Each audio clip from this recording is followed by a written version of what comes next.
guys, it's Hugh Humphreys from the Business QuickStart blog. Very privileged to have Nick James with us today.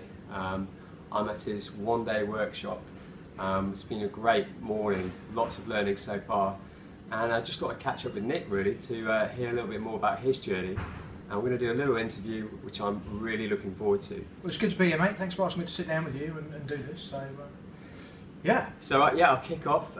Nick was telling me earlier about his a period which was the wilderness years is how he described it, and I just wanted to find out really what was the catalyst for change. Well, I mean, it's strange you put it as a catalyst. I think it was a discovery, and it was a discovery of another way of life. As soon as you say no to people, specifically saying no to a boss, no to the idea of giving away your time for money. And it was a chance meeting that I had in a car park with somebody that was already an entrepreneur in the UK, drove a lovely car.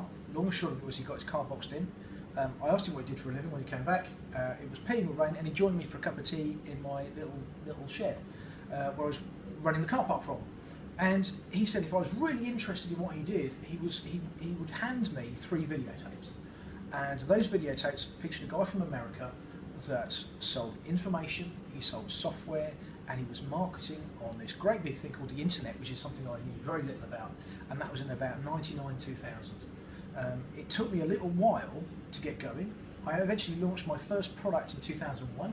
It was actually Independence Day, 4th of July 2001, and I sold 200 copies of my first product within the first 10 days, and I was absolutely hooked. Wow. So I think when your reason why is big enough, you take action. It took me a little while to actually take some action and actually set up this business model, but I haven't looked back since. Fantastic.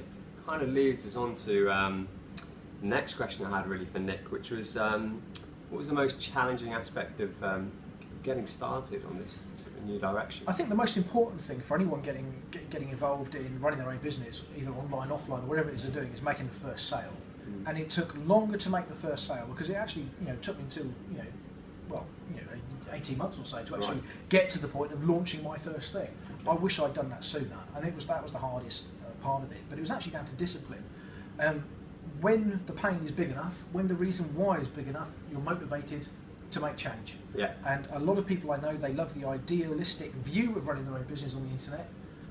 But unfortunately, pub on the Friday night keeps coming round, and reasons why people are off-putting things, and that's the biggest challenge. So I call it reaching your epiphany moment. Yeah. And the epiphany moment is when you have your first customer make a purchase from you, and then something completely changes. You have an entire belief in the fact that you can run an online business, because for the first time it happened to you rather than somebody that you were watching. And then you really believe, and if you can sell one product, I know you can sell 10, if you can sell 10 products, you can sell 100, and then you shoot for the sky. Really interesting, that. Quite sort of motivating, I think, or inspirational for anyone out there who's maybe thinking about this. But remember, Hugh, this is a business that puts you on equal footing with the largest corporation in the world. Your website will appear in the same size space as some of the biggest corporations in the world. Whether it's Amazon, whether it's Microsoft, you've got the same size space on a computer screen to tell your story. So even the one-man band is on an equal footing with some of the largest corporations in the world. Yeah. Brilliant to do. Yeah, bit of a perspective change there, I think, which is great. So just finally, very quickly, Nick, if you could just share with us what's been the most rewarding aspect of basically how you've changed your life to this position you're in now. I guess I had different goals in 2001 that I have now. I was coming out the back of a failed relationship, so I wanted a fast car. Yeah. I got my Aston Martin, I did that. I wanted a big house, I did that. I managed to put both boys, both my son and my stepson, through private education. I've done those kind of things that I wanted to do for the family. Now it's about, and it sounds a little bit weird, but it's now about helping other people to achieve the same thing. I came from a comprehensive school.